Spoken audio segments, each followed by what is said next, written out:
دیمەنی کارکردنە لە پرۆژەی شەقامی بابان لە سلێمانی. شەقامێک بە تەواوکردنی بەشێک لە قەرەباڵغی هاتوچۆی ناوشار کەم دەکاتەوە. شەقامی بابان شەقامێکی دووسایدی سیمەتریە کە بەپێی پلانەکان دەبێت یەکێک لە ڕێگا گرنگەکانی ناوچەکە. لە ئێستادا قۆناغی یەکەمی پرۆژەکە تەواو بوو بە درێژایی 1 کیلۆمەتر قرتاو کراوە. بەرپرسانی پرۆژەکەش دەڵێن هەوڵ دەدرێت لە ماوەی 6 مانگی داهاتوو شەقامەکە بە تەواوەتی ئامادە بکرێت و بەڕووی هاتوچۆی شۆفێراندا بکرێتەوە.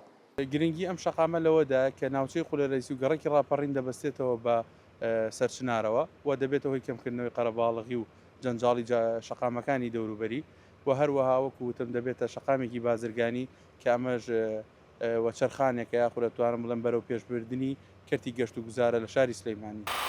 ئەم پرۆژەیە بە ستانداردێکی مۆدێرن دیزاین کراوە بۆ ئەوەی بتوانێت باری سەرشانی شەقامە قەرەباڵغەکان سوک بکات.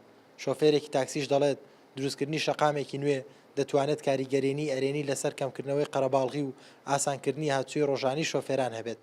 من وەکو شۆفێرێکی تەکسی کە لەم شوێنە ئیشەکەم لە هەواری زانکۆ لۆردێکی زۆر لەسەر ئەم جادەیە هەیە. قەڵەباڵغێک بەڕاستی بەیانیان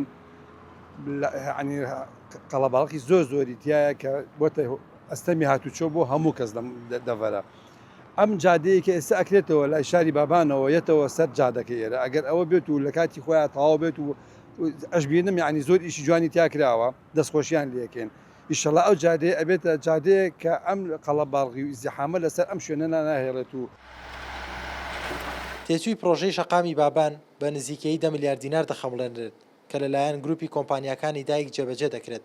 لە ئێستادا کارکردن لە قۆناغی دوایین پرۆژەکە بەردەوامە و بۆ ئەوەی لە ماوەیەکی نزیکدا شەقامەکە بۆ هاتووی هاوڵاتیان ئامادە بکرێت. لەگەڵ زیادبوونی ژمارەی دانیشتوان و فراوانبوونی شار سلێمانی پێویستی بە شەقامی نوێ و ڕێگای گونجاوتر دەبێت.